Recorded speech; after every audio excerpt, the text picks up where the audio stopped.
ماں باپ کی بات ماننا شریعت کی جانب سے یہ آپ کا حق ہے کہ آپ ماں باپ کی بات مانو۔ اس سے پہلا حق یہ ہے کہ جب کوئی انسان شادی کرے، نکاح کرے، تو ایسی عورت کا انتخاب کرے کہ جو عورت اس کی نسل یعنی اس کی اولاد کے لیے بہترین ہو، بہترین تربیت کر سکتی ہو۔ میرے باپ نے اپنے علاقے کی، محلے کی ایک فحش اور بدکارہ عورت سے شادی کری تھی۔ سب سے پہلا حق تو اس نے میرا یہ مارا ہے۔ بسم اللہ الرحمن الرحیم وَكَذَلِكَ جَعَلْنَاكُمْ أُمَّةً وَسَطًا صدق اللہ العلی العظیم۔ یہ قرآن کریم کی ایک آیت ہے۔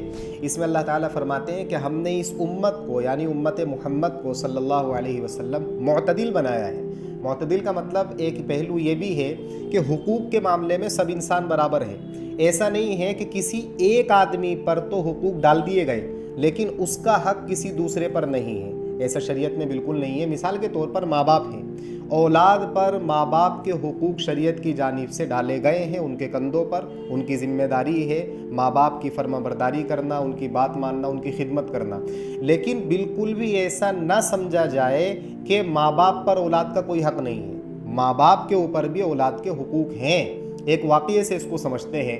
حضرت عمر فاروق رضی اللہ تعالیٰ عنہ کے زمانے میں ایک بڑے میاں بوڑھے شکایت لے کر آئے اپنے بیٹے کی، جو بیٹا جوان تھا، 17-18 سال کا تھا، اور حضرت عمر سے فرمایا کہ میرا بیٹا میری بات نہیں مانتا۔ حضرت عمر نے ان کے بیٹے کو طلب کیا کہ بلا کے لاؤ، کون ہے جو اپنے بوڑھے باپ کی بات نہیں مان رہا ہے۔ بیٹا آیا، حضرت عمر رضی اللہ تعالیٰ نے اس سے پوچھا، ہاں بھائی آپ کے والد آپ سے شکایت کر رہے ہیں، آپ کی شکایت کر رہے ہیں کہ آپ بات نہیں مانتے اپنے والد کی؟ اس نے کہا ہاں جی میں نہیں مانتا۔ اب دیکھیے آپ، حضرت عمر فاروق رضی اللہ تعالیٰ عنہ کو غصہ آیا۔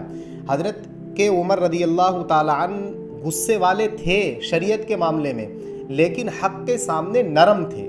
یہ جو حضرت عمر کے بارے میں مشہور کر دیا گیا نا کہ بالکل جلالی تھے، غصے والے تھے، کچھ نہیں دیکھتے تھے، غلط بات ہے۔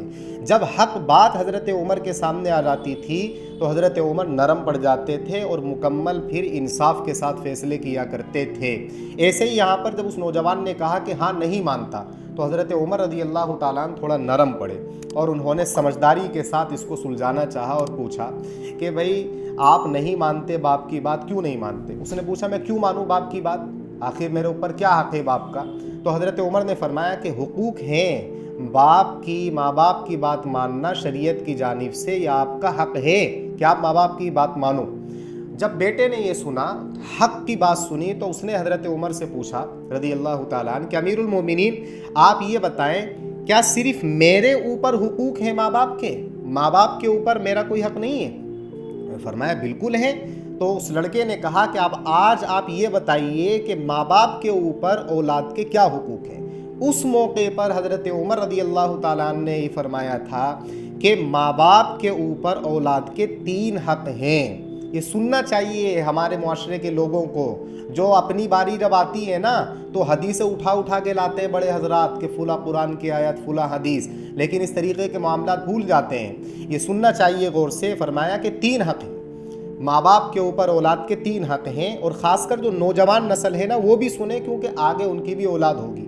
کیا فرمایا؟ سب سے پہلا حق یہ ہے کہ جب کوئی انسان شادی کرے، نکاح کرے، تو ایسی عورت کا انتخاب کرے کہ جو عورت اس کی نسل یعنی اس کی اولاد کے لیے بہترین ہو، بہترین تربیت کر سکتی ہو۔ شادی سے پہلے ہی ایک انسان پر، شادی سے پہلے ہی ایک باپ پر، ایک لڑکے پر، اولاد ہونے سے پہلے ہی اولاد کا حق اللہ تعالیٰ کی جانب سے آ جاتا ہے کہ وہ ایک ایسی لڑکی سے نکاح کرے کہ جو لڑکی اس کی نسل کی اچھی تربیت کر سکے۔ ٹھیک ہے، جب اولاد، لڑکی سے نکاح ہو جائے، اللہ تعالیٰ اولاد دے دے، پھر جب اولاد پیدا ہو تو دوسرا حق سنیے ماں باپ کا، وہ یہ ہے کہ اولاد کا بہترین نام رکھے، اولاد کا بہترین نام رکھے۔ آج کل دیکھیے آپ ناموں کے سلسلے میں کیسی کوتاہی برتی جا رہی ہے۔ عورتوں کے ذہن میں ایک بات فٹ ہو گئی کہ ایسا نام تلاش کر کے لایا جائے جو نہ ہمارے خاندان میں ہو، نہ برادری میں ہو، نہ ہی کیا پورے کے پورے معاشرے میں ہو، تنہا ہو جی ہماری بیٹی اور بیٹے کا نام۔ یہ غلط سوچ ہے بھائی، نام اچھا ہو کسی کا بھی ہو رکھ دینا چاہیے۔ یہ دوسرا حق ہے کہ جب اولاد پیدا ہو تو اس کا نام بہترین رکھا جائے۔ تیسرا حق کہ جب اولاد کے اندر سوجھ بوجھ پیدا ہو جائے، سمجھداری پیدا ہو جائے، تو پھر اس کی دینی تربیت کریں اس کے والدین۔ یہ 3 حقوق والدین کے ذمہ عائد ہوتے ہیں۔ جب اس لڑکے نے یہ سنا تو اس لڑکے نے حضرت عمر سے فرمایا کہ اب آپ سنیے، میرے باپ نے اپنے علاقے کی، محلے کی ایک فحش اور بدکارہ عورت سے شادی کری تھی۔ سب سے پہلا حق تو اس نے میرا یہ مارا ہے۔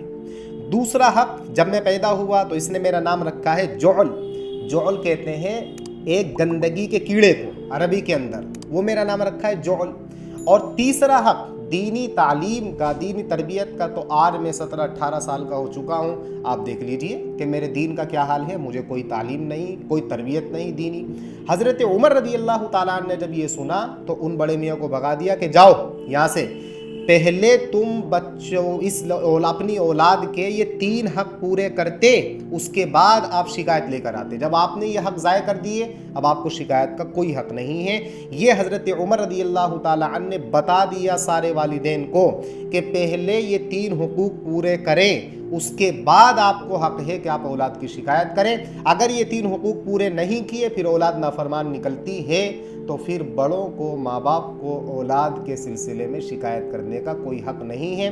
اس لیے گزارش یہ ہے کہ نکاح سے لے کے اولاد کے پیدا ہونے تک اور بعد تک آدمی کو دین کے لحاظ سے چلنا چاہیے۔ اگر یہ چاہتا ہے کہ بڑھاپے میں میری اولاد میری خدمت کرے، میری بات مانے، تو شادی سے پہلے سے ہی ایک اچھی لڑکی کا انتخاب کرے، دیندار کا، اور بچوں کو دینی تربیت دلائے۔ اسی صورت میں یہ ماں باپ اور بچوں کا رشتہ مضبوط ہو سکتا ہے، ورنہ پھر وہی ہوگا جو آج کل ہو رہا ہے، باپ بچوں کی شکایت اور بچے باپ کی شکایت کرتے نظر آ رہے ہیں۔ اللہ تعالی ہم سب کو عمل کی توفیق نصیب فرمائے۔ السلام علیکم ورحمۃ اللہ وبرکاتہ۔